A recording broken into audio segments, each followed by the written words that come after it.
Belakangan ramai dibahas mengenai Dewan Pakar Golkar menggelar rapat pleno yang menghasilkan sejumlah rekomendasi. Salah satunya adalah mendorong Partai Golkar untuk membentuk poros baru di Pilpres 2024. Menanggapi hal tersebut, Partai Demokrat pun mendorong untuk pembentukan poros baru tersebut.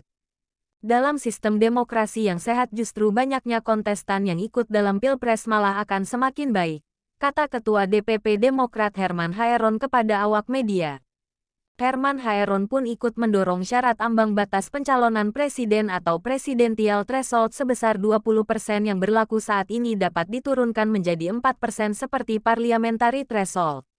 Menurut dia, penurunan angka presidensial threshold agar memudahkan pencalonan di Pilpres bagi para kandidat lain.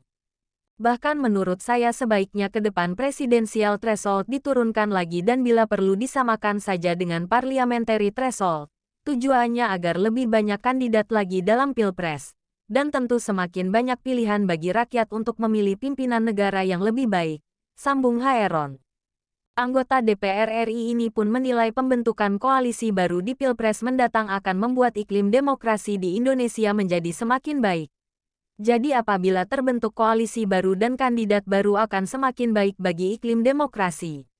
Namun memang kekuasaan menggoda dan merangsang untuk mempertahankan kekuasaannya dengan berbagai ragam dan cara, bahkan membatasi ruang demokrasi agar kekuasaannya langgeng.